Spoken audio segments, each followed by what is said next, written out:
Alrighty, now that I've got my Rhodes Rise and Bake cinnamon rolls here, I've got a little bit of sugar on here, pure cane sugar, and I am just adding in some strawberries sliced into quarters. I've just got a Meyer lemon here from my lemon tree. I'm just cutting that into half. Perfect, just like that.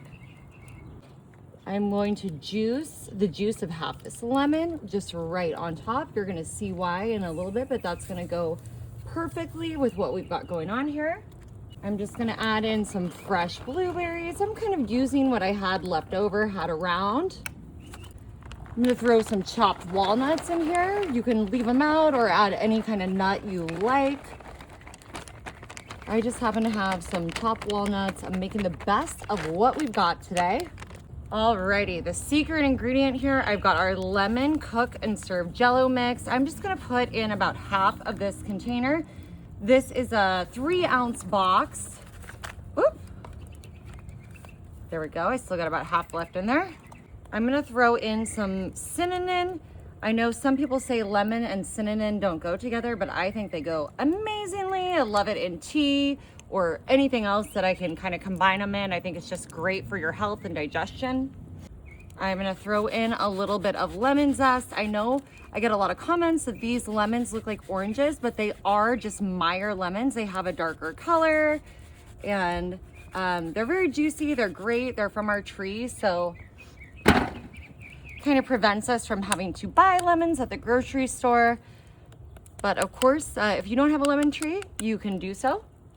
Alrighty, I'm just gonna give this a little toss. We wanna make sure these Rhodes rolls are incorporated with everything and they are sort of covered in all that delicious lemon, lemon pudding, cook and serve, mixed in with the strawberries, with our blueberries, our chopped walnuts, and Marty was saying that this is very patriotic, which I love that.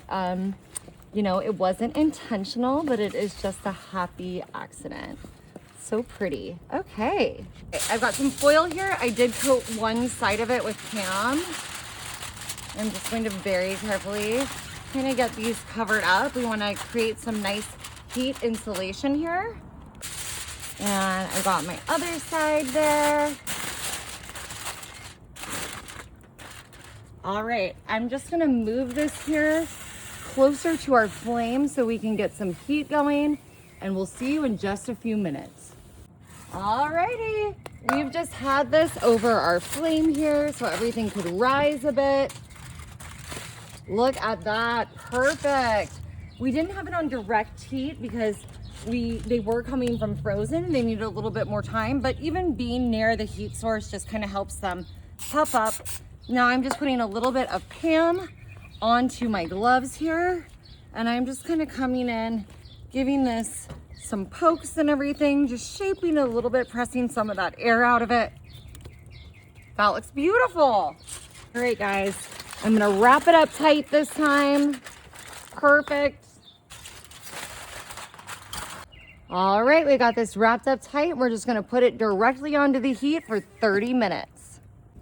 Alrighty, y'all, it has been 35 minutes here on our direct heat.